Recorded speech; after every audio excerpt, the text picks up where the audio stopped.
New York, big city of dreams. New York, big city of dreams.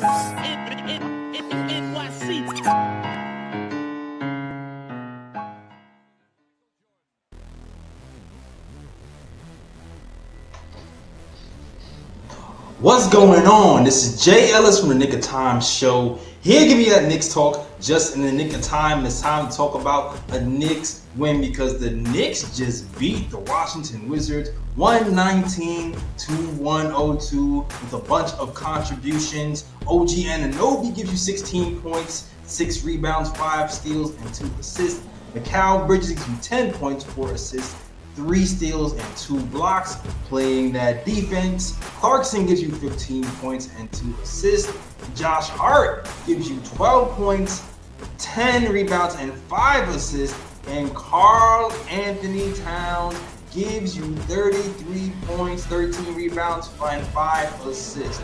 Okay? Brunson also gives you 9 assists on the night. The Knicks hit their mark and get 41 three-point attempts up and shoot 36% from 3. Back-to-back games of 30-plus assists for these Knicks. And we scored off a turnover. That's right. We ran like Mike Brown wanted us to run, forcing turnovers and getting 21 points off a turnover for these Knicks. And it was a great game, man. We're going to talk about it all. The good, the bad, the ugly.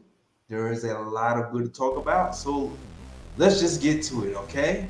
Before I get to it, I'm going to introduce you to my guys. First and foremost is the Latin Assassin. All right, ESPN contributor, posting and toasting contributor. My guy, Lee Escobedo. What's going on, Lee?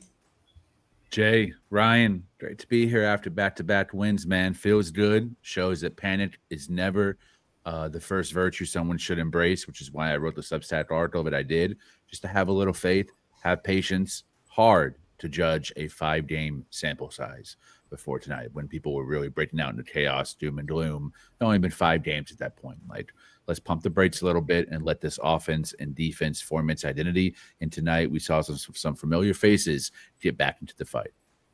Absolutely. We were preaching patience for these last few games, and I feel like it's paying off right now, and the patience is paying off, and the team is playing a lot better. All right. So also, I'm going to introduce you to the man, the myth, the legend, the guy with the stats and the facts.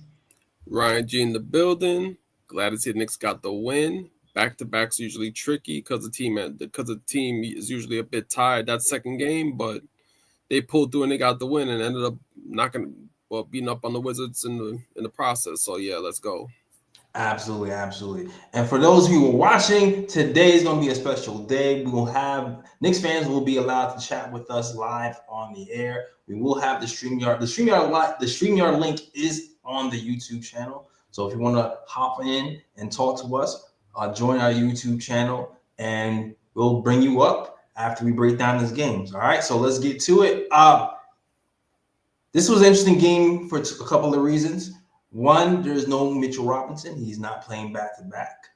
2, Shamet started. And 3, it seems like you said, Lee, the Knicks' identity is starting to take shape. One thing that's taking shape is we have to take care of the ball. It seems like we start off the games turning the ball over and digging ourselves into a hole. But also what I'm starting to see is the defense ratcheting up and tightening up when it's supposed to. Today we fought. We played a very tough Wizards team, a very scrappy team who turned us over, who got into our chest. A team that's very long and lanky, a team that can bother someone like Jalen Brunson. But we have other players here, one meaning Karl Anthony Towns, who put this team on his back, and he played well. Offensively, defensively, he played well, and the rest of the team followed suit. But overall, great game, a nice step in the right direction on the offensive end and the defensive end. So, you know what, Lee, I want to get your thoughts, man. Those are my opening thoughts for the game. What are your opening thoughts for this game? I was never concerned that our man Jordan Clarkson would find his stride. I thought he was getting fairly open looks with his ability to create space and having a great handle. Great to add his ball handle and steals to this team, something we really lacked in our playoff run last season. But I thought of initially those middies push shots, his finishing around the rim. I thought all of that would improve because he's been really solid throughout his career in those areas. It's the 3-point shots that have been up and down outside of the corners. And the last 2 games, he has been a very solid contributor, which is why I said after game 2, I was like, if Jordan Clarkson goes off, it's almost guaranteed that we win because his scoring is the icing on the cake of our foundation of our starting 5. And to me, Jordan Clarkson's really found his way offensively and defensively. I think he's contributed on both ends this season, and him and McBride are forming a really nice 1-2 punch in their chemistry as the backcourt off of the bench. I also have liked him being very active off ball. He's someone that's setting screens for his teammates as a guard, and he's someone who's doing a lot of movement, a lot of relocation, which helps the offense stay in flux and not be so easy and predictable. That's also something we struggled with last year, even with someone like Cam Payne. Jordan Clarkson demands a lot more gravity than Cam Payne. So having him in this offense is just another weapon that when things tighten up, which they did against the Wizards, a very strong, fundamentally sound defensive team.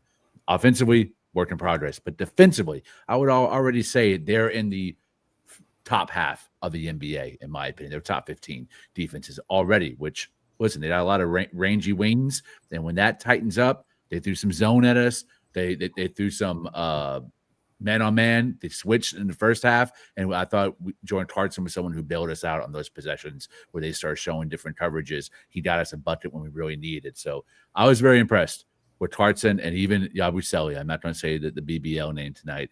Yabusele, I thought, really earned his stripes too. I want to start with some of the ancillary players, and then we'll get to the real stars. But Yabusele, I thought, was excellent in pick and roll defense. I thought he was really good in team defense, and I thought anything below the 3-point line that didn't include switching or guarding a ball handler was very strong at defending the rim, and that's why Mike Brown trusted him in extended minutes at the 5. Yeah, I would say Clarkson's. You can tell Clarkson's getting more comfortable and he's playing better because he's getting more minutes. Before I was saying, I was like, I don't know what's happening right now. We got Shamet being the first guy off the bench. We got Coley being the first guy off the bench, and I know Clarkson was sitting there thinking, I did not come to the New York Knicks to be the 7th or 8th man off the bench. I came here to score and get buckets and play at least 15 to 20 minutes a game. And today he scored officially and he played 21 minutes today. And like you said, Lee, the defense has been really good. His passing is a little bit underrated. He only had a couple assists today, but overall, he's just been a lot more sure of where and when his shots are coming from. He looks a lot more comfortable.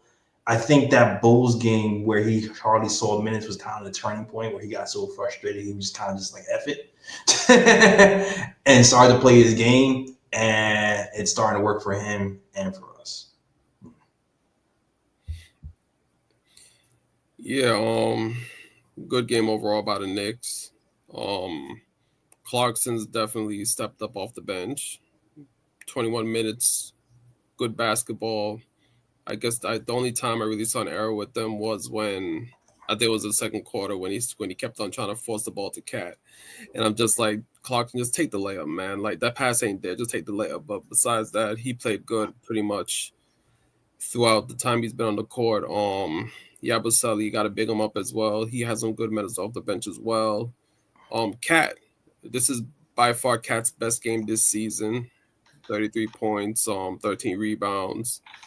On that one play, my dude looked like Shaq for a second. I was like, I can't remember the last time I seen a dude go into the post and back a player all the way into the paint and dunk on him. Like, I don't think I've seen that since Shaq was in the NBA. So I was kind of like, yo, is this Cat or is this Shaq right now? I can't really tell who's who. But overall, I think it was overall defensive, offensively, both sides of the ball.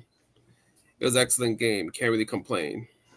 Yo, what does Shaq? I mean, I called him Shaq. What does Cat?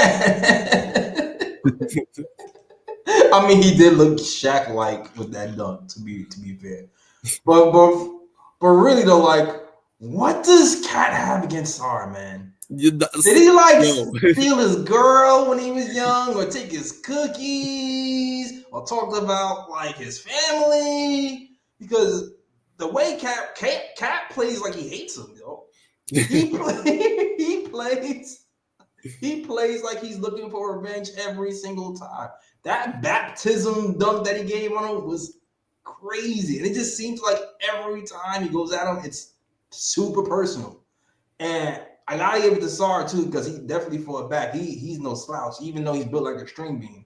He still had 19 points, 8 rebounds, and 7 assists. He still played well, but damn, Cat was on a mission. He's like, I'm bigger than you, and I'm gonna show you I'm bigger than you, and I can hit the three. And I just love this all-around game.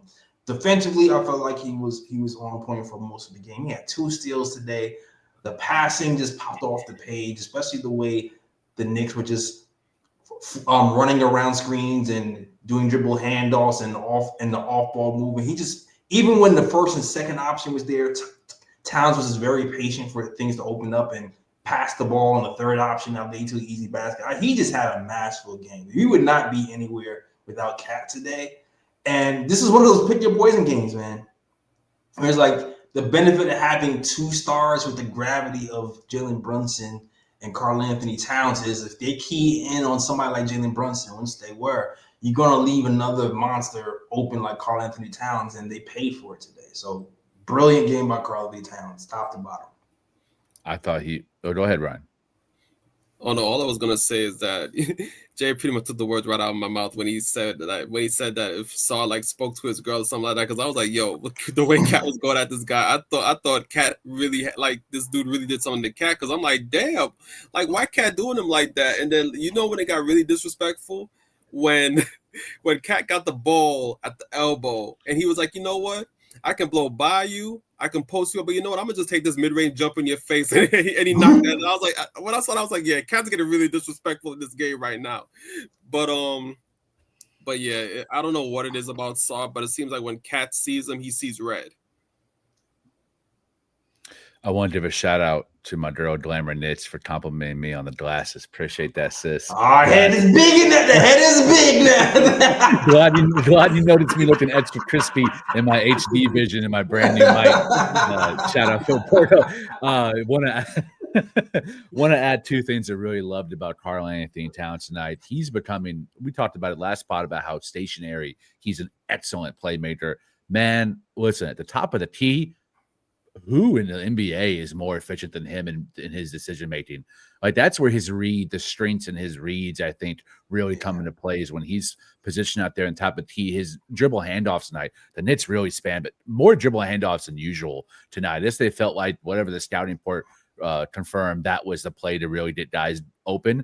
Because there's a lot of handoffs between Karl Anthony Towns and Yabusele at the 5. And I thought the handoffs and the screen tonight were really solid by Karl Anthony Towns. Usually he gets at least 1 offensive foul on a moving screen, or he's too aggressive with his body, not positioning himself right, or it leads to like a bad turnover or a clogged lane for someone. Not tonight. The screens and the handoffs were crisp, and that really helped Landry Shamet get into a groove early. It helped Jordan Clarkson get into a groove early.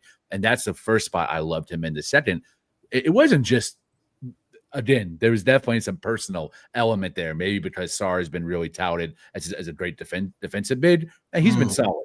But I think he's more of like a Hasheem Thabit, like weak side shot blocker, someone who can defend the rim vertically, but not someone that can get him on an island. He's going to be able to use footwork and IQ to stop his man. I think Towns is actually a better one-on-one defender. What I saw at night was Towns was feeling him out. He was looking at how he was being guarded. He was like, all right, you're not going to use an arm bar. I put my whole damn body into you and my BBL into you, and I'm going to store around the rim. And he did that on multiple occasions. He's like, all right, you're going to guard me with the shoulder instead of your chest. Boom, I'm going to spin around you and get that unbelievable drop step. He was really mindful of the way that Sarr was guarding him physically, and he took full advantage of those opportunities for easy shots around the rim that drew fouls as well. That's the thing with SARS, though. It's like SARS, I respect him because he doesn't flop. But bro, I feel like me and him might weigh the same. Like, I don't know. Like he's like Karl Anthony Towns is just too big for him to just stand his ground. He really should flop. I'm not gonna hold you. I hate flopping. I hate even saying that. When you playing somebody who's 4 or 5 times your size, he really tries to body up on him, and it's like, dog, you have no chance. you really have no chance. So you're right. He is more of a DB. He is more of a help side type of defender, not a post defender. And that's why he got put on a poster today. All right. For sure. Chicken. Barbecue freaking Barbecue chicken. Oh my God, rotisserie extra sauce. All right. With a side of croissants. Oh, and speaking of Yabusele, right? Yabusele was like the beneficiary of some actually luck. It was luck because I feel like Yabusele's minutes was touch and go today. Karl-Anthony Towns draws blood, has to go back to stop the bleeding. Because he had to go back to stop the bleeding, you saw Yabusele get extra minutes. And when he got the extra minutes, he played a lot better than he did when he came in the first time. Because the first time he was messing up on switches and pick and roll coverage, and it almost seemed like he got like an extra life or something playing the video game. So I was happy that Yabusele came in here and did his thing and showed like a heartbeat on defense, and also some rebounding, man. I saw some rebounding. That's something that we really haven't seen before from Yabusele, is rebounding. For a guy who's supposed to be the power forward or center, wherever you're playing, you need to board more. And I felt like he got a couple of offensive rebounds that we needed. But overall, a decent step for Yabusele in the right direction. 13 minutes playing today. Loved Yabusele's game tonight. I mean, we were talking about it in the group chat. I thought he was someone who set very good screens, and he had really clean dribble handoffs too, to where when he was in that 5 position, they were able to utilize him in some of the same spots on the elbow and top of the key that Cat can be, which means they can run their best offense. Because every great offensive lineup for the Knicks has Karl-Anthony Towns at least the 4 or the 5. So if Yabu can give you 40, 45% of that, it's still effective with the other guys that are complimenting him on the court, the guard positions. Yabusele also played, as you said, I thought some of those pick and roll coverages that he was in, he held his man. At 1 or 2 moments, he was kind of guarding 2 on his screen when he was digging off the perimeter, maybe trying to decide if someone was on a cut. He had at least the backdoor awareness of what was happening around him, where usually when he's in the game in that position, people are getting easy 2 points around the rim. But tonight, I thought his awareness was better. His positioning was better too. He wasn't like getting steals or blocking shots, but we don't need that. Just be a good team defender. Know where you're supposed to be on that side of the floor and make crisp rotations. And I thought overall, when it came to pick and roll and anything below the free throw line, he was pretty solid, right? I was telling Phil, if he's on the perimeter, I mean, he's going to get cooked, right? He doesn't have the foot speed, the lateral movement. He's probably 25 pounds overweight, got that BBL out there. He's not going to stop anybody on the perimeter or stop a 3-point shot from being chucked. But at least don't head so much to where you have to have a really long recovery when you're closing out on a 3-point shot. And I thought he did that too. Just where he was on the court with the team rebounding by committee also seemed to help him. That emphasis of everyone crashing the boards, and the guys who aren't crashing the boards are boxing out or tipping out to their teammate. I thought that the unity, the communication on the rebounding tonight with Mitchell Robinson not being there was also really strong. Absolutely. Absolutely. You want to say something, Ryan? All I'm going to say is it's amazing how someone can look slimmer when they're playing good. That's all I'm going to say.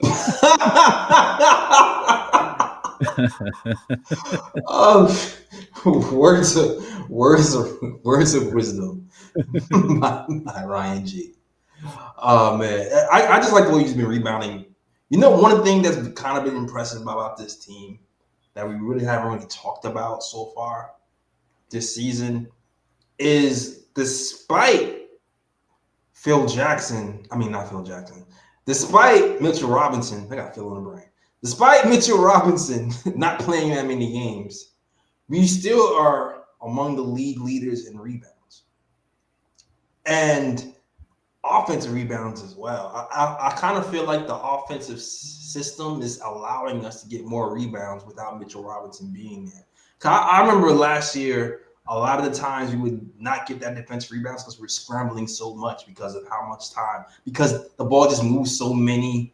The ball will move so much for certain teams. We'll be out of position for rebounds, and we would lose the rebounding battle that way. And I kind of feel like the roles have reversed this season, where we're moving the ball so much that we can actually get more offensive rebounds without Mitchell Robinson this year. And it's kind of been helping our offense stay afloat in certain instances. And today, I mean, we had 54 rebounds today, and we're still a good rebounding team with or without Mitch, which is actually kind of surprising. I just wanted to point that out. Yeah, and who was a huge part of that tonight? Josh Hart, who was unbelievable. I've heard people giving. I think Mike Brown gave him the defensive player of the game. Yes, sir. I would second that. His rim protection, especially I thought on drives, was really elite. And Jay, I'm glad you saw it.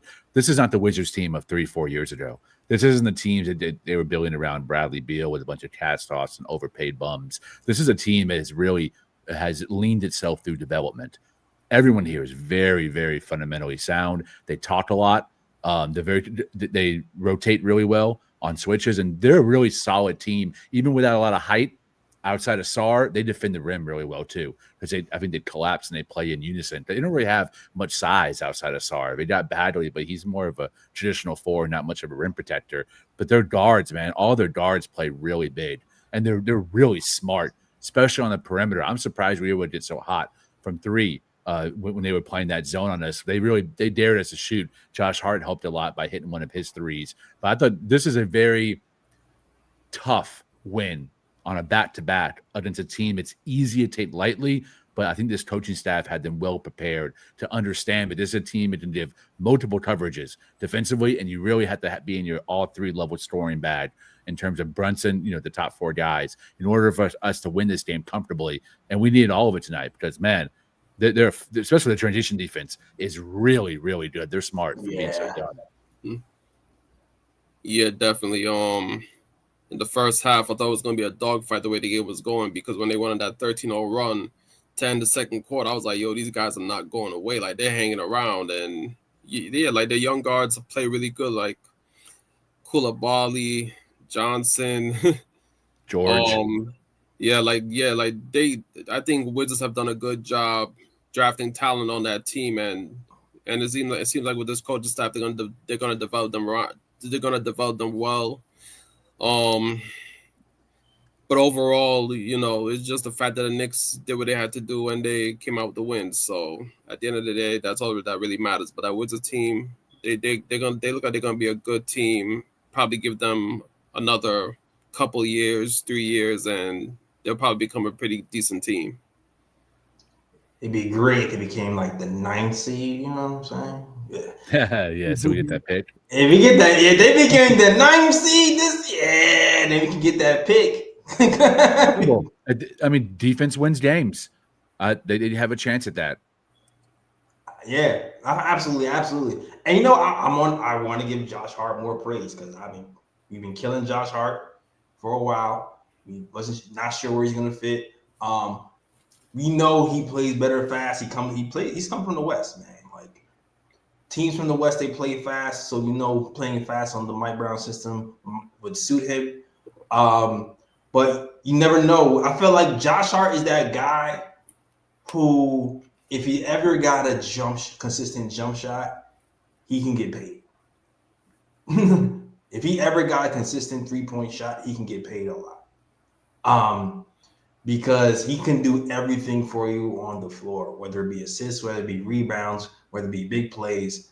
Like he can literally do everything on the floor, and he did just that today. He was a one-man fast break. And today, I think the running style suited him. I think this actually might be a good coach for him to shoot more, because Mike Brown is a guy who will pull you if you don't shoot. So, like, I was really happy to see Josh Hart hit a couple of open threes today for the first time. Looked comfortable within rhythm, and once again he closed. The coach closed with Josh Hart today. He's been closing with Deuce with the starters, but I feel like during the fourth quarter he went with Josh Hart today, and it proved dividends. And I like the way he's doing it. Like, I like how Mike Brown is like, hey, if Deuce is having that good game, I'm closing with Deuce.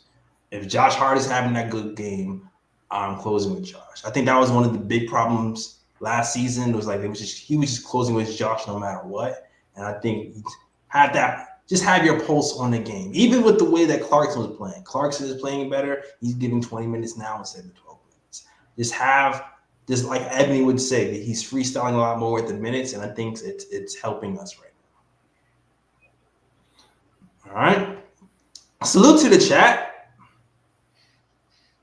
If you're liking the show, man, hit that like and subscribe. We here after every game talking Knicks basketball. It doesn't matter who we playing. It could be the Bulls, it could be the Bucks, it could be the Timberwolves, or it could be the Wizards. We here talking Knicks basketball. So if you like that show, hit that like and subscribe. Also, if you want to join us and you have a couple of 2 cents that you want to say you agree with our points, you want to say we're stupid and dumb, come join the stream. The actual StreamYard link is pinned to the top of the chat on YouTube if you want to join. So if you're on Twitter land, come over here. You want to jump in, come over here on YouTube land and join the show. All right. And hold on, let me just put the link in the chat once again, just in case you guys don't see it. Boom. So for those of you who want to talk, go ahead. All right. I will say this right quick though. If anyone does jump into the chat and call us dumb or stupid, I'm not going to accept that though. I'm just letting y'all know. I'm respectfully. You're going to throw yourself on fire. Nah, because I'll mute you for real. But the sentiment, I don't agree with your take. If y'all don't agree with this take or that take, then cool. I want all the smoke. Bring it on. Bring it on, man. I did all night. Everyone else can go home, and me and whoever can just argue on the StreamYard for hours. I'm into it. He was like, call me dumb. See what happened to you, bro. Honorable mention, man. OG Anunoby, man. I really like an OG Anunoby this year. There was one sequence where he fought through 2 different screens. Jalen Brunson once again have a really good defensive thing. I don't think I've seen Jalen Brunson fight through this many screens before consecutively.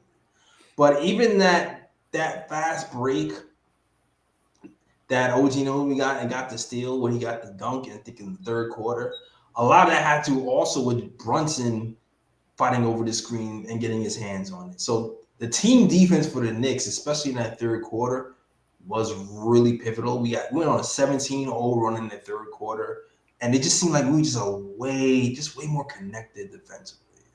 I feel like we're turning the corner. I feel like we actually turned the corner. I really do. And hopefully I'm right, because we do have the Timberwolves coming up on Wednesday. It just feels like to me that roles are truly established. I think more than they ever were in the Tom Thibodeau era. And that made sense because most of the rosters that he had during his 5 years was first Randall and a bunch of bums, then Randall, Brunson, and a few good players and a bunch of bums.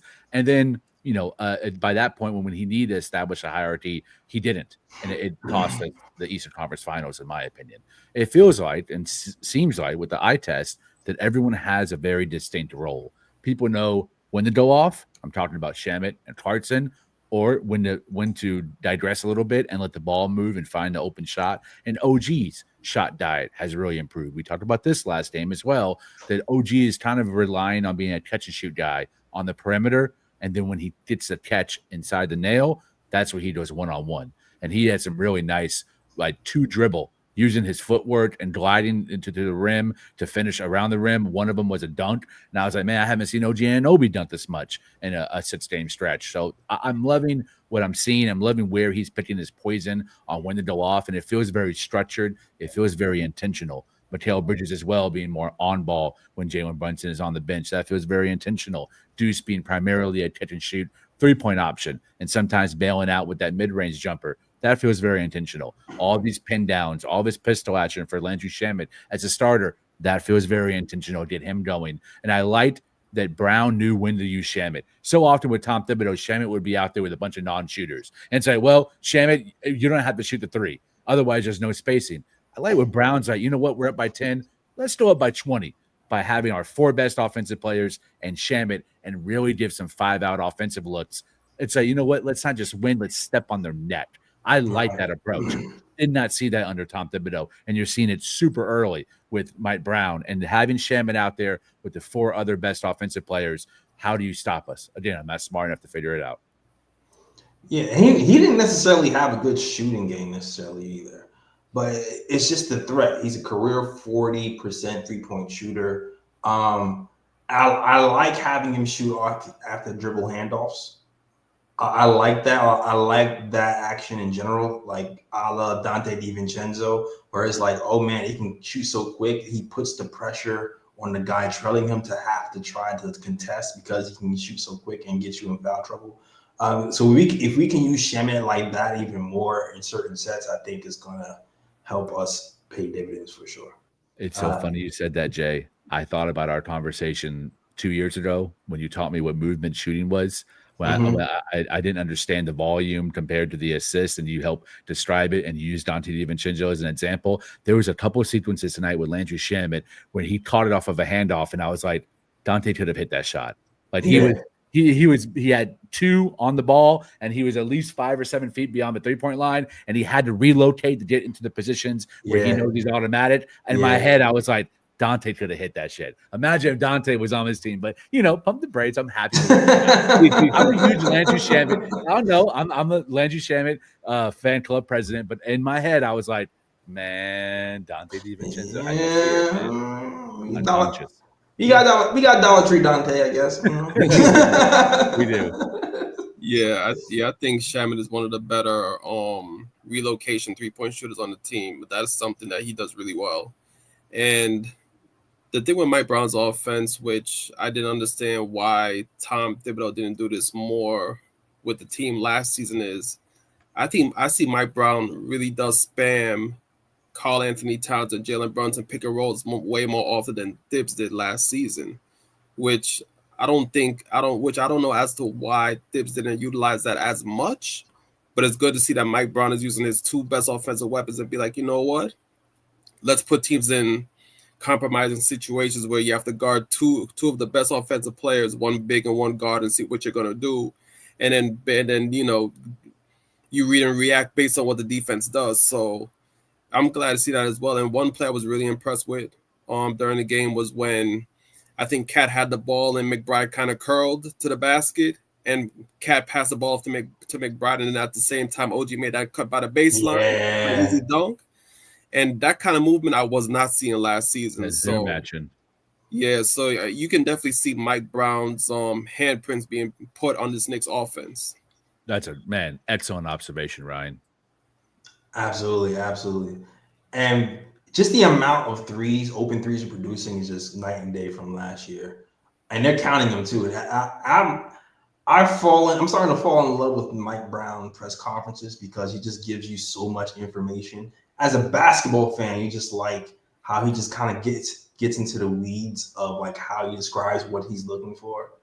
Like even like in the press conference, he was talking about how, the Knicks tightened up their weak side defense in the second half, and that's how they got back into the game. Or even he was talking about how the coaching staff just counts how many open threes they get.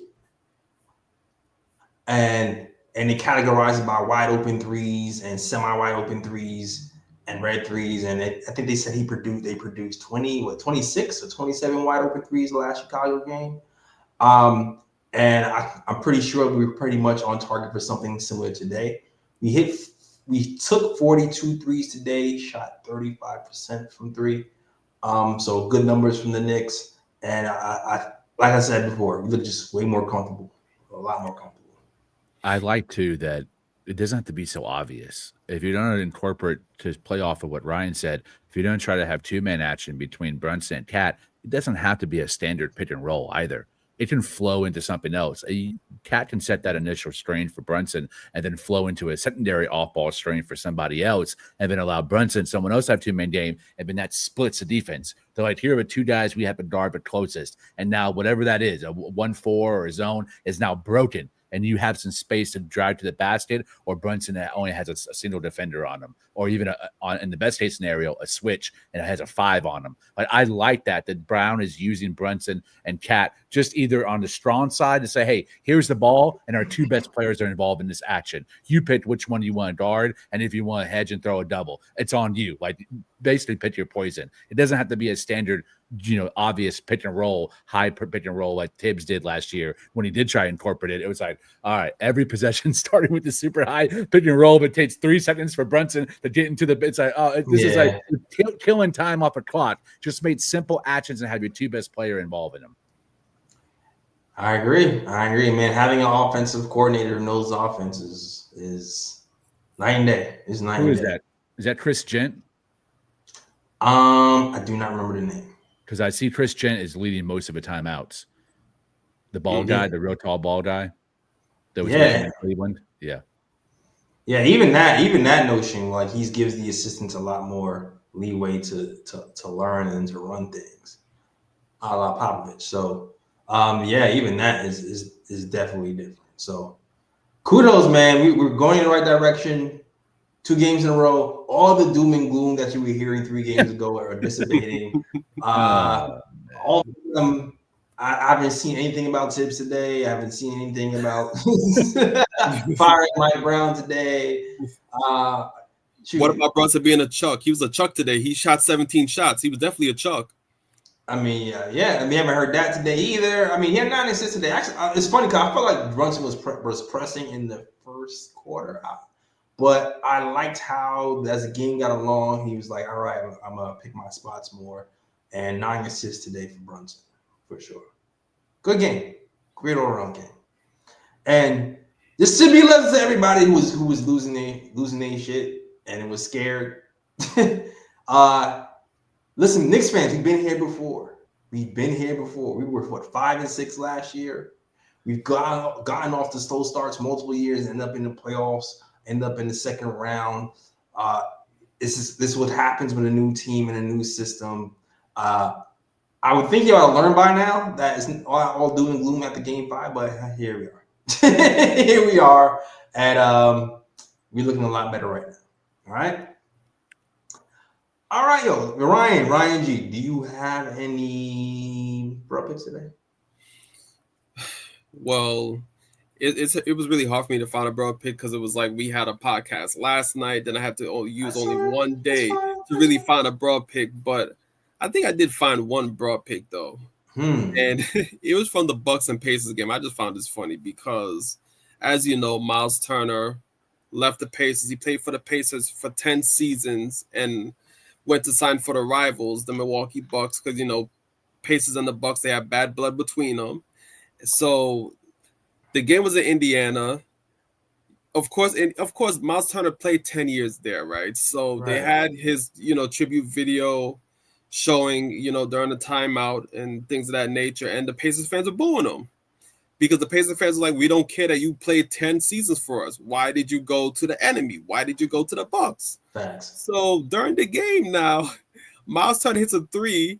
And he starts booing the fans when he's coming down the court after he hits the 3. And then on top of that, when Giannis hits a shot later on, Giannis boos the fans too. So I just found that a bit funny because I'm just like, dude played 10 seasons for y'all. He left and went to the rivals. You booing him on his way back. So he's like, I bet. And he hits a shot, boos the fans, and then Giannis boos them, and then Giannis boos them on top of that. And then on top of that, Giannis hits the game-winning shot later on in the game. Damn. And tells the fans to shut the hell up. So, I mean, and Fritz, yes, you're right, Ja Morant. How can I forget Ja Morant? Because this guy, after the Lakers game, was going off on the coaches. Every question the reporters ask him, he's like, ask the coaching staff. So basically, he's not taking no type of accountability for anything. He's like, everything that went wrong in this game, in regards to me, it's the coaching staff's fault. So that's why the coaching staff gave him a 1-game suspension, because he was just blaming everything on the coaching staff, and he was just like, it's not my fault. He's basically saying that the coaching staff is not letting me play my game, pretty much. And he got I'll be interested to see what happens. Yeah. With that whole situation, because if the coaching staff and Ja Morant ain't clicking like that, we might see a move in the future. Blaming a coaching staff that's only been there for 6 games when the last coach was fired because of you and your comments and your apparent lack of trust, as this was reported by verified ESPN sources in his game plan, talking about Taylor Jenkins, former Knicks head coaching interviewee. It's insane to think that now the second coach, he's not good enough either. When will it be enough? This is why it's so important, I think, for Knicks fans not to really jump out the window, not to crash out. You're exposing your emotional, fragile nature. Because in reality, we could have someone like Ja Morant, where we have a talent. Think about how well Memphis has drafted outside Ja Morant. I would actually contend they're not a team that has had the lottery picks of OKC or San Antonio, right? They have had all those blessings. They've been picking from either the late lottery or in the 20s, and they have hit home run after home run. The Zach Edey pick was a gamble, and it banged. That was an excellent pick. You have a defensive player of the year in Jaren Jackson Jr., who has his flaws, but what an anchor and compliment to Zach Edey. You have this kid in Ja Morant, already has shown these extremely emotionally fragile and insecure out off the court with the YouTube and showing gun hand signs on Facebook Live or Instagram Live, whatever it was. Like, that shows a fragility that you don't want from your franchise cornerstone. But to also beat someone that can't take accountability when if you put 110% effort in, maybe a better roster than the Knicks, fully healthy. Like, we're top heavy, but from 1 to 12, that is a deep defensive two-way roster, but you're wasting not even your prime years yet. And you're wasting those other players' careers and opportunities by being a selfish POS. Like, bro, I got no sympathy for you, man. Like, RJ Barrett, for the bum that he was, he always played his hardest and tried his hardest. Like, to me, that draft is RJ Barrett stands out as someone who actually takes his job seriously and gives 110%. Albeit messy, flawed, but 110% effort every game, man. Like, come on, Ja Morant, get your act together so you can actually win a chip. That's a solid roster over there. Yeah, what a waste. They've been in the playoffs for multiple years, and he tanked his own team with his personality and his unwillingness to grow up. Like, he tanked his own team. Like, and it's crazy when you think about that draft, because when we talk about that draft, we had Ja Morant, we had Zion. And as Knicks fans, we were praying that we would get either one of those guys and end up with RJ Barrett, who, like you said, was a constant professional. But man, how worse off would we be if we actually got Ja Morant or Zion? I know some people want to trade for Zion right now, but if we drafted him, he would have played as many games as Mitchell Robinson, but 20 times much more money. This is like crazy. It's nuts. And that team has stood by him when he had all of those off the court issues. They didn't trade him. They put all the blame on Dylan Brooks and shipped him out of town. They've built such an amazing roster around him, and it's such squandered talent. He's hurting his teammates too, man, taking away their opportunities and food out of their mouths as well, man. It's embarrassing. I've had enough. Derrick Rose couldn't even save him. That's the guy. They sent Derrick Rose over there. Was like, yeah, people respect him. He should be able to calm him down. Nope. Nope, not even. And Marcus Smart too. Marcus Smart as well. Yeah, he was like, I don't know. Was a kid that talented, he tanking your value, bro. Yeah, and it was,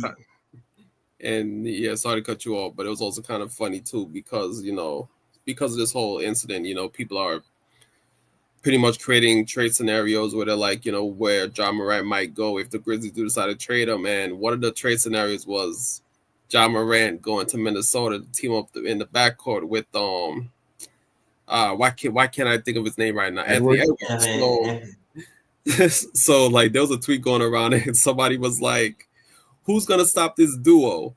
And somebody tweeted, "Women and Glocks," and I was just like, "Oh, damn."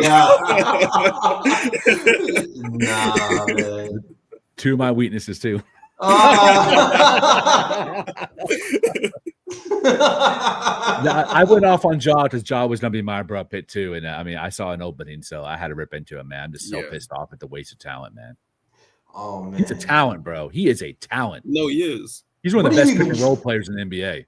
What do you even trade for him knowing that he's that?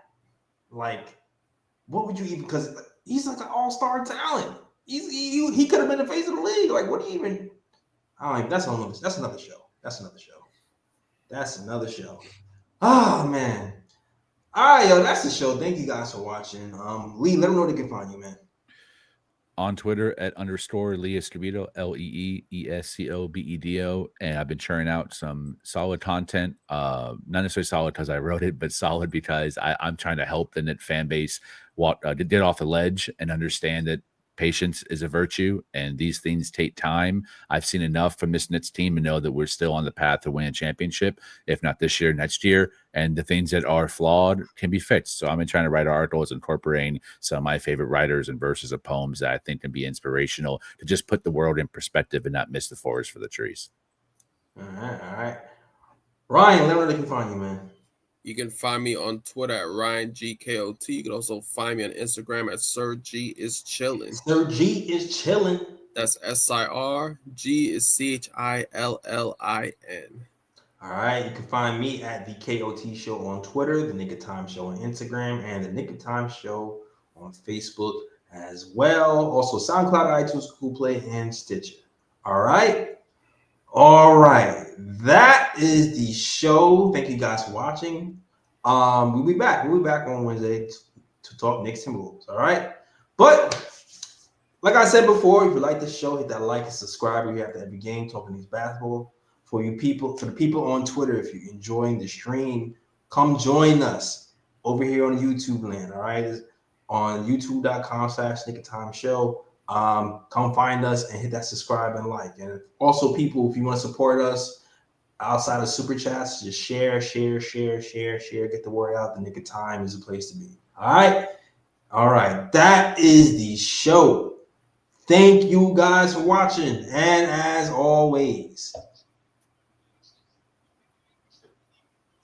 it's a mess out here in these Knicks YouTube streets. That's the show. We're out of here. Peace. New York, big city of dreams. New York, big city of dreams.